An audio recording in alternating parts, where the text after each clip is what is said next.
그러면 바로 대통령실로 가보겠습니다. 전정인 기자, 경찰이 압수수색에 나섰는데 지금 그곳 상황이 어떻습니까? 네, 경찰 국가수사본부가 오늘 오전 11시 45분쯤 이곳 용산 대통령실 서문에 있는 민원실에 도착했는데요. 하지만 대통령 경호처의 저지로 아직 경내로 진입하지는 못했습니다. 경찰과 경호처 측은 압수수색 방식 등을 놓고 협의를 이어가며 5시간 넘게 대치하고 있는 상황입니다.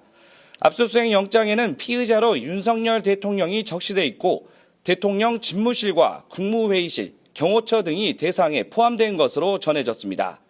과거 박근혜 전 대통령 국정농단 수사 때도 청와대 압수수색을 시도했지만 경내 진입은 할 수 없었는데요. 형사소송법상 군사나 공무상 비밀에 관한 장소는 책임자의 승인 없이는 압수수색을 할 수 없도록 규정하고 있기 때문입니다. 결국 임의 제출 형식으로 필요한 자료를 확보했는데 이번에도 비슷한 방식으로 진행될 가능성이 있습니다. 또 하나요. 윤석열 대통령이 자진 사퇴보다는 탄핵 심판을 받는 쪽으로 정했다. 이런 보도가 있었어요. 여기에 대해서 대통령실의 설명이 따로 있었습니까? 네, 아직까지 대통령실에서 공식적으로 밝힌 내용은 없습니다.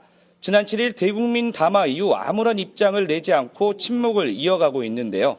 다만 여권 일각에서 하야보다는 탄핵이 낫다는 이야기가 나오고 있고 윤 대통령 역시 탄핵안이 가결될 경우 헌법재판소에서 법리 다툼을 벌이겠다는 생각이 강한 것으로 전해졌습니다.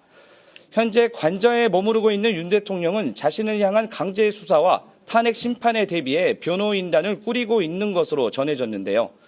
검찰 출신으로 윤 대통령과 각별한 사이로 알려진 김홍일 전 방송통신위원장과 윤 대통령의 40년 지기로 알려진 석동현 민주평통 사무처장 이름이 거론되고 있습니다.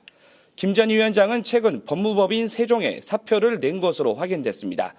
지금까지 용산 대통령실에서 전해드렸습니다.